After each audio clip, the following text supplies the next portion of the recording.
After 6 months, half of year of silence, we have Helldivers 2 Heart of Democracy content update. An update in truly that just hits all the core issues and gave us a lot to talk about. I'm going to break down the list of events and then talk about what I thought of it as we go over the timeline. First, we should be starting off with Station 81, Helldivers 2's first ARG. Honestly, it was awesome. I love the vibe.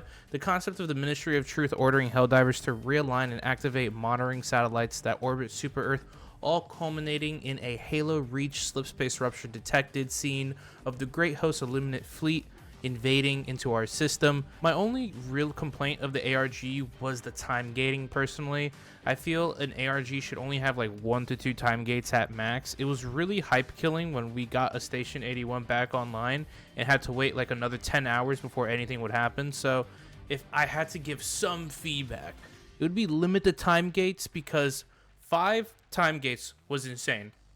However, I do want more ARGs. It's unique for gaming to market their updates with ARGs, since while I know there's games like Marathon that do it, it's usually like a one and done, or maybe like when the game is about to die, they'll throw in an ARG at the end. But it feels very Helldivers 2 to market a whole content update, whole expansion to the game with a very community-driven, hands-on experience that isn't really just like a trailer that talks about it. Even though Helldivers 2 does have trailers, it felt way more just Helldivers 2. So having an ARG just feels way better than just watching a trailer that's going to come out. It's like, I don't know what's with game companies these days, dropping trailers 2 hours before the fucking shit's about to drop, but you know, hey, whatever.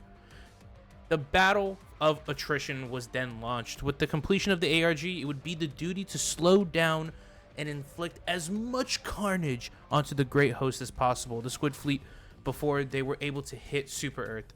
We got introduced to 3 new enemies. The Squids got a flesh mob, which the community have deemed meatballs. I feel a direct comparison to them is basically just imagine a charger with no armor or chaff at all. You just have a pure tank of health that just charges at you. Perfect thing to take them out if you're wondering. Autocannon, flak rounds, 3 shots, it's done. Knocks you on your butt and then wails on you as you try to spam the stim button, but you can't because there's stim delay. Please fix that. Side note. It's a great addition and honestly exactly what the Squids needed to add for some kind of challenge to the faction.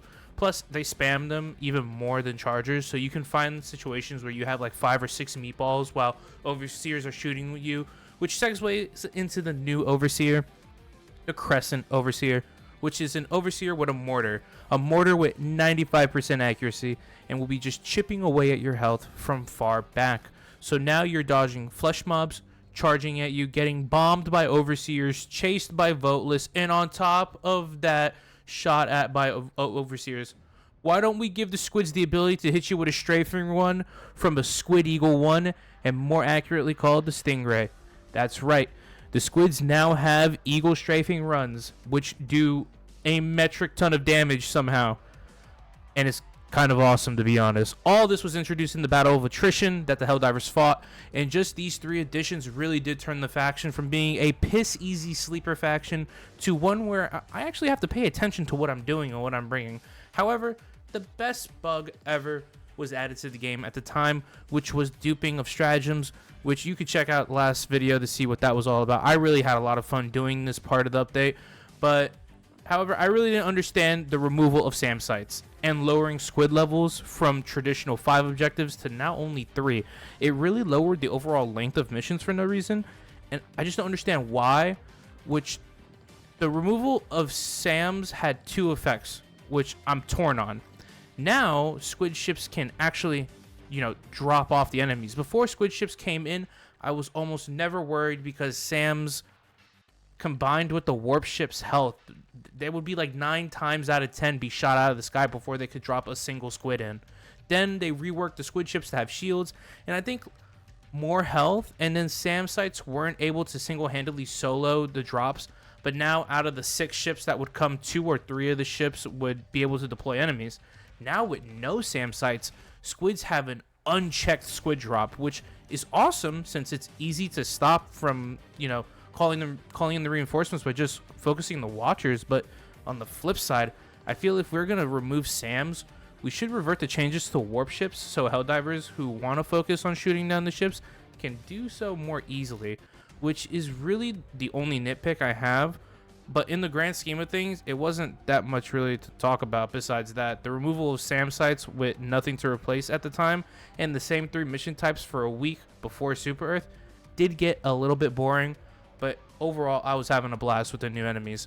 On top of that, you got to explore an entire new addition to the sandbox. One of the biggest changes to hit the sandbox was weapon customization.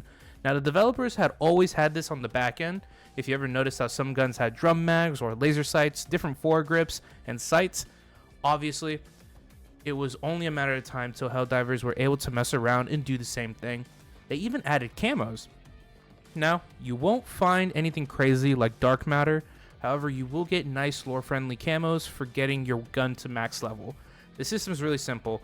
It's not going to be getting kills. You just need to do missions, and whatever XP you earn at the end will be added to the gun you had equipped on you when you extract and brought into the game with you. Unlock attachments and camos at predetermined levels, and once at level 25, you have the gun maxed out. They did say the process of maxing out all the guns was adding an additional 500 hours of playtime for progressing, which I highly doubt, but still, any progression is appreciated. And I know the haters are going to say the attachments are limited, but they have already said that they do plan on adding more attachments as time passes, so I won't be surprised if we see maybe a war bond that completely focuses around that in the future, since right now the attachments are very favorable to the Liberator variants, the Defender SMGs, and the shotguns like the Breaker and Spray and Pray. But you can throw a better heatsink on a scythe and have that weapon shoot almost twice as long.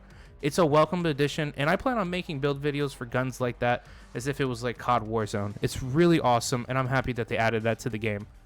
Then we had the battle for Super Earth and the glassing of Mars. It was true urban environments that we all wanted, fighting in the streets of true megacities with actual Seaf soldiers fighting alongside you. No longer are the Seaf relegated to the dispatch flavor text. We actually see the main frontline warriors of Super Earth, as well as adding another new enemy, the Leviathan, an Avengers 1 Chitauri flying fortress equipped with squid ragdoll one-shot turrets, a 10,000 HP, only killable by anti-tank. God, it's such a vibe. As well as adding a new objective where we control an orbital cannon and shoot down squid over ships in the skybox. As well as we got a introduction of a system, funny enough, I wanted way back on stream when I was talking about mechanics the capital worlds I would want, which is now home worlds have a set number of megacities with one capital megacity.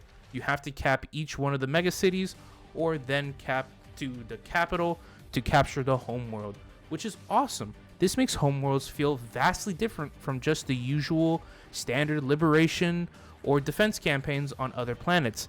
Now, currently, we only have this on Super Earth, and it's pretty obvious that we will probably see megacities on Cyberstan and maybe megacities that just look like crazy big nests for bugs later in the future. But I love this concept a lot, and I hope it gets played into way more. It's honestly amazing how content like this is just given out for free. There's a reason why the player base has shot up to past 200k. It's just mind-blowing, and I know the average consumer will never really give these developers their flowers, but it's kind of mind-blowing to me that all this content includes weapon customization, was essentially free. The only thing that was stuck behind a paywall was the War Bonds, Masters of Ceremony, and the Superstore armor that came with that. I know if this was any other developer or any other game, that this content update would have been sold to us as a $15 to $20 season. However, it's completely free. And I can tell the devs love this game and the content that gets added. I can see the effort, and I want to say thank you so much for this amazing update. As well as thank you for not tying super credits to the attachment unlocks for guns. That is very appreciative. If I had to offer my feedback, I feel a lot of the ire that Arrowhead faces is communication. I love all that is offered in this update, but 5 to 6 months of silence really needs to stop for the future. I really hope as time passes, we can have more open lines of communication for things coming in the future. And hell, if you don't want to do streams or a blog post about these things, then do it in an ARG.